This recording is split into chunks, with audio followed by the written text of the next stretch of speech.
Em 10 de setembro de 2025, uma notícia ganhou enorme repercussão. A NASA anunciou a detecção de sinais que podem indicar vida em Marte, elevando para o nível 3, em sua própria escala, a chance de que essa hipótese seja confirmada. Mas até que ponto isso é real? Estaríamos diante de mais um caso de sensacionalismo midiático ou, de fato, de algo consistente? Marte, nosso vizinho cósmico preferido, é um planeta que guarda diversas semelhanças com a Terra. Apesar de ter metade do tamanho, seu período de rotação é similar ao nosso, apresenta estações do ano comparáveis e uma geologia familiar. Além disso, ele se encontra em uma faixa orbital do Sol considerada parte da zona habitável, isso é, em uma posição onde a existência de vida é teoricamente possível. Olá, sejam muito bem-vindos ao Matematizei.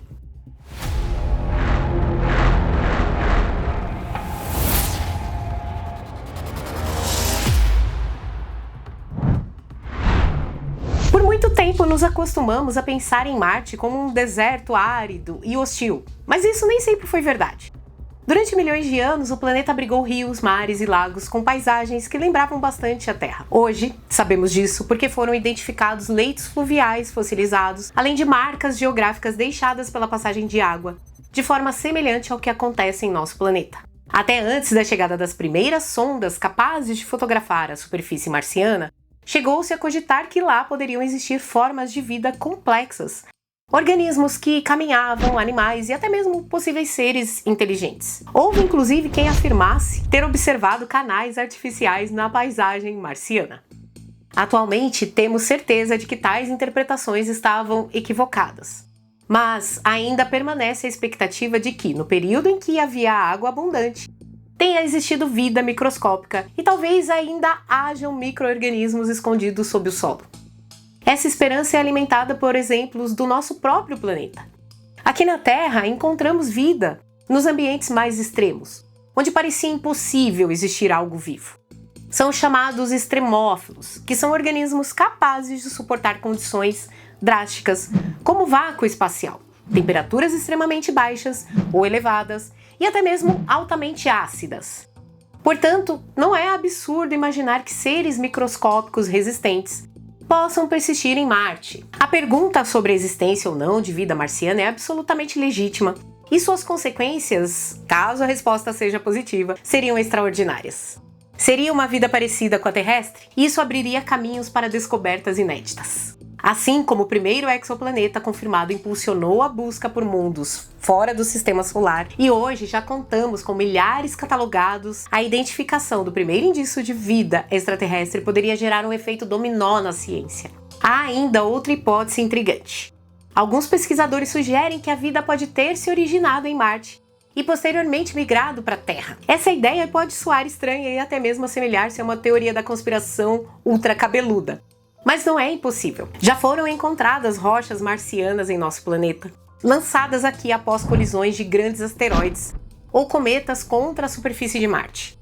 Se isso aconteceu, micro-organismos poderiam ter sido transportados juntos sem perder sua viabilidade. Dessa forma, investigar Marte também significa aprofundar o estudo sobre a origem da vida terrestre.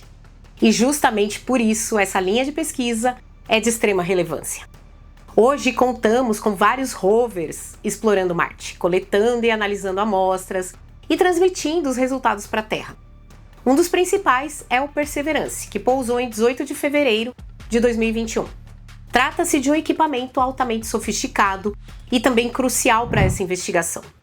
Com todos esses elementos em mãos, já podemos começar a analisar a notícia que tanto repercutiu na imprensa do mundo inteiro. O comunicado vem da própria NASA.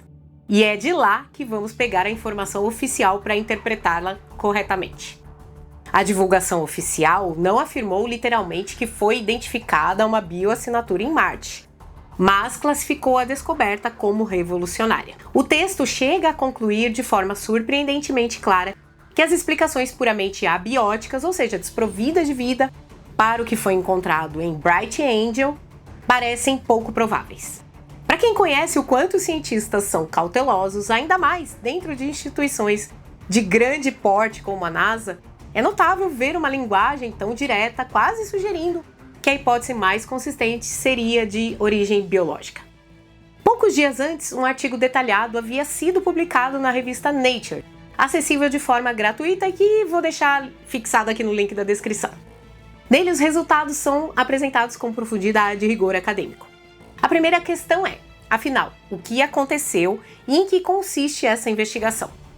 Tudo começou com a publicação do artigo em 11 de setembro, fruto da análise de uma amostra coletada pelo rover Perseverance em julho do ano anterior. Tratava-se de uma rocha de aproximadamente 1 metro por 60 centímetros, batizada de Shelava Falls, localizada dentro de uma formação mineral chamada Bright Angel, situada em Neretbalis, um antigo vale fluvial que há cerca de 3 bilhões de anos teria desaguado na cratera Jezero, na região equatorial marciana.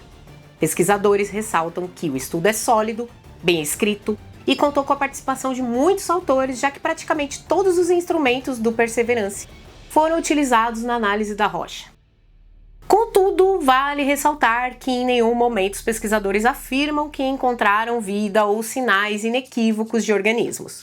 O que houve foi a observação de possíveis indícios que, segundo a imprensa, foram rapidamente amplificados, chegando a manchetes que sugeriam vida em Marte, como se fosse uma certeza. E isso não corresponde exatamente ao teor do estudo. Muitas vezes, descobertas parciais são interpretadas de maneira exagerada. E devemos sempre levar em consideração que afirmações extraordinárias exigem evidências igualmente extraordinárias. Mas então, o que o artigo realmente demonstrou? O resultado representa sem dúvida um passo importante, mas ainda não é suficiente para afirmar que já houve vida em Marte. A própria NASA criou recentemente uma escala chamada Code Confidence of Life Detection, que estabelece 7 níveis de confiança necessários para validar a detecção de vida extraterrestre.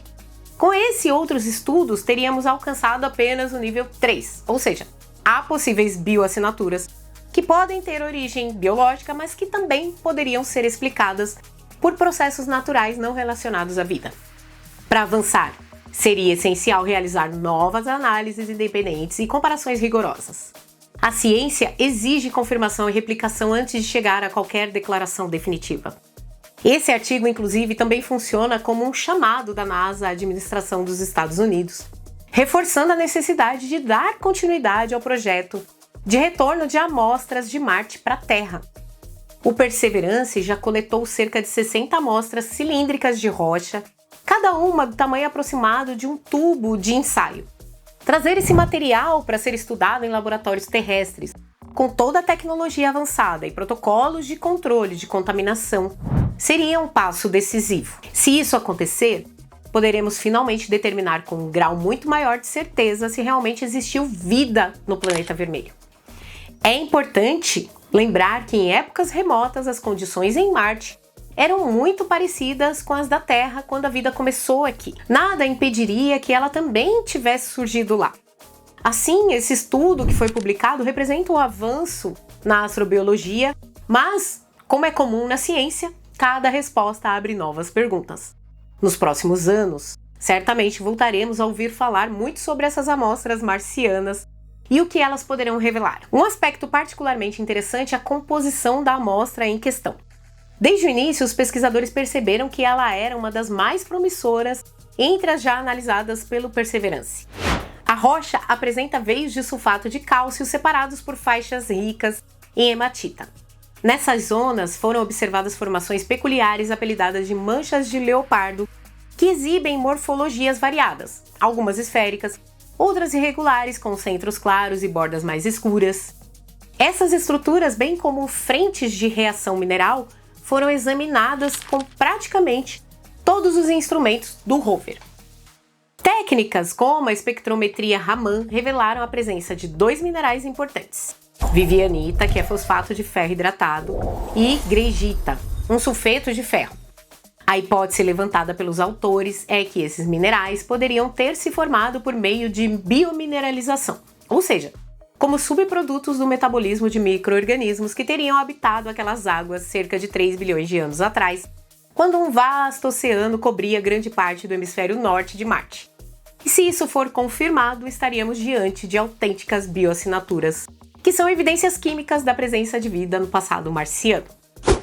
O próximo grande passo será justamente a coleta e retorno das amostras marcianas para a Terra. Como já explicado, Perseverance está armazenando pequenas cápsulas contendo fragmentos de rocha que futuramente deverão ser trazidos por missões específicas.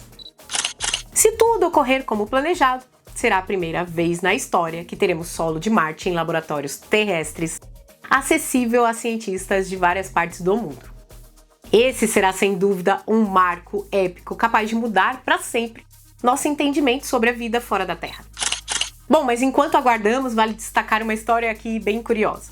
O pesquisador Gilbert Levin defende há décadas que já encontramos vida marciana nos anos 70.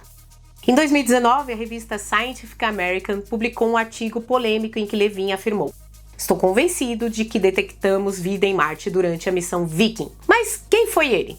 Engenheiro ligado à área de saneamento, ele acabou entrando no campo da exobiologia e se tornou amigo e colaborador de Carl Sagan, compartilhando com ele a paixão pela busca por micro-organismos extraterrestres.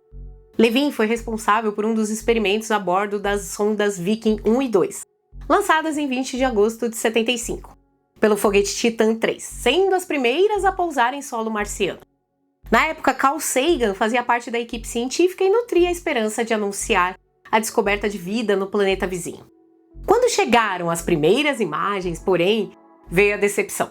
Nenhum sinal de vida macroscópica, nada de vegetação, animais ou paisagens exuberantes. Mas a investigação não parou por aí, porque ainda restava a possibilidade de encontrar vida microscópica. As sondas carregavam 4 experimentos biológicos. Entre eles estava o LR, que é o Labeled Release, conduzido por Levin. O método consistia em adicionar nutrientes marcados com carbono 14 radioativo a amostras do solo marciano. A lógica era simples: se houvesse micro-organismos vivos, eles metabolizariam esses nutrientes, liberando gases que poderiam ser detectados. E foi exatamente isso que aconteceu. Poucas horas após o início dos testes, o dispositivo registrou a emissão de gás radioativo acima do esperado. As medições feitas a cada 16 minutos revelaram uma curva que sugeria atividade biológica. Para reforçar a credibilidade, o mesmo resultado foi obtido de forma independente pela Viking 2, que havia pousado em uma região diferente do planeta. Naquele momento, parecia que estávamos diante de uma confirmação espetacular. Não fósseis ou vestígios antigos, mas vida ativa em Marte. Infelizmente, os demais experimentos não corroboraram o achado e a NASA, cautelosa como sempre, preferiu não validar a hipótese. Desde então, nenhuma missão voltou a levar equipamentos semelhantes. Ainda assim, Levin permaneceu firme em sua convicção, defendendo até o fim da vida que havia detectado micro-organismos marcianos. Se ele estava certo ou não, só o futuro dirá. Mas o que é fascinante é que estamos cada vez mais perto de resolver esse mistério, possivelmente ainda em nossa geração. De qualquer modo, as evidências continuam a se acumular. Talvez em breve tenhamos a confirmação definitiva. Por enquanto, nos resta acompanhar o trabalho dos cientistas e manter a curiosidade sempre acesa. Afinal, estamos diante de uma das perguntas mais profundas que a humanidade já fez. Estamos sozinhos no universo? O que você acha? Se chegou até aqui e ainda não se inscreveu, faça isso agora. Assim você não perde nenhum conteúdo aqui no nosso canal. Deixa o like, assim você ajuda a manter a relevância do nosso canal dentro da plataforma e compartilhe esse conteúdo. Você também pode nos apoiar através dos seguintes meios: nossa loja com conteúdos exclusivos sobre ciência, chave Pix enviando qualquer valor, botão valeu demais e, por fim, nosso clube de membros. Aos membros do canal, meu muito obrigada pelo apoio. Graças à ajuda de vocês, temos melhorado a qualidade por aqui com a aquisição de equipamentos que ajudam a entregar uma qualidade bem maior, tá bom? Um beijo no coração de todos vocês e até o próximo vídeo.